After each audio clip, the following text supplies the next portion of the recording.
Some Formula One alliances of team and driver are doomed to failure. While the best partnerships are celebrated, those that fail most spectacularly are usually quickly forgotten. So we decided to dredge up the worst drivers to drive for each of the 10 current F1 teams in their history. But first, some ground rules. We're considering only full-time drivers for teams rather than stand-ins. While that leaves the door open to those who only had short spells with teams, provided they were intended to be regulars, we're letting off those who were flung into F1 unexpectedly. So that's good news for 2009 Ferrari fill-in Luca Badoa. We're also using a broad definition of each team. For example, in the case of Aston Martin, we look all the way back to its first season in its Jordan guise in 1991. We're also looking specifically at these drivers' performances for the team in question rather than their overall level of ability. Some very accomplished drivers, and even one world champion, are included on this basis. In fact, the majority of drivers on this list have had successful careers, but it just didn't work out for them in the cases cited. Make sure you subscribe to the race so you don't miss any of our F1 videos, and make use of the notifications bell to be told the instant there's something new to watch. Williams, Alex ZANARDI. Alex ZANARDI is a legend, both for his exploits in kart and for his heroics since losing his legs in a horrific crash at the Lausitz Ring in 2001 on both 3 and 4 wheels. But even ZANARDI's biggest fans would have to admit that he didn't gel with F1. His 1999 campaign with Williams was particularly dismal. ZANARDI simply never got on with the Williams, struggling in particular with the carbon brakes and even experimenting with using steel brakes. He also struggled with the grooved Bridgestone rubber, particularly when it came to extracting the peak of grip on a qualifying lap. Signed on a 3-year deal, ZANARDI failed to score a point in 1999 compared to teammate Ralf Schumacher's haul of 35, which included 3 podium finishes. At the end of the year, Williams paid him off and signed rookie Jenson Button instead. ZANARDI never raced in F1 again. Haas, Nikita Mazepin. Nikita Mazepin has only just started his F1 career, so is very much a work in progress. But given the short history of Haas only stretches back to the start of 2016, he is currently the obvious candidate as worst driver. Despite a reasonable amount of prior testing experience, Mazepin's career has started badly. His pace has been surprisingly poor for a driver who has 2 Formula 2 feature race wins to his name, and he's yet to qualify within 0.4 of a second of teammate Mick Schumacher. But he's going to be around for a while and will improve, meaning he can aspire to rid himself of the dubious honour of being the worst Haas driver in the future. Aston Martin, Ivan Capelli. After a disastrous season with struggling Ferrari in 1992, the hope was that Capelli would recapture the form that earned him podium finishes and almost victory for Leighton House in the 1990 French Grand Prix on his switch to Jordan for the following season.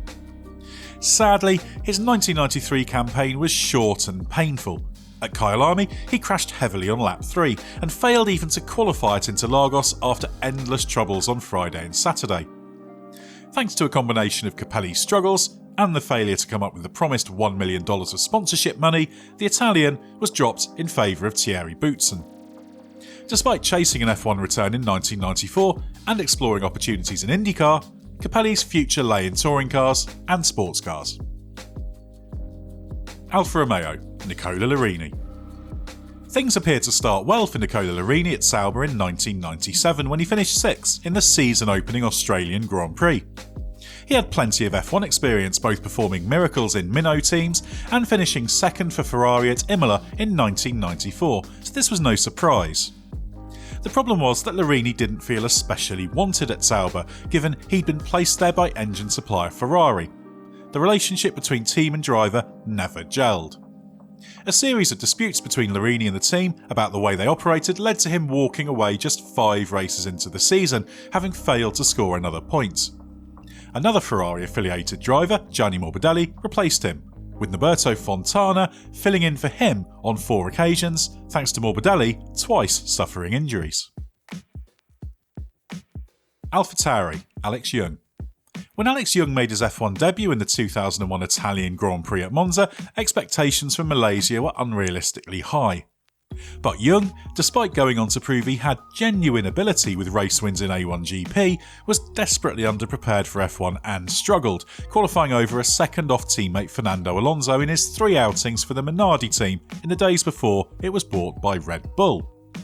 Young lined up alongside Mark Webber at Minardi in 2002 and again lagged behind, although did manage to close to just 7 tenths off in qualifying for the early season Malaysian Grand Prix. But after failing to qualify for 3 of the next 10 races, he was temporarily benched in favour of Anthony Davidson.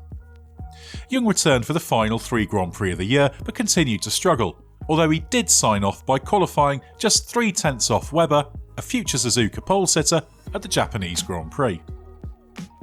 McLaren Nigel Mansell.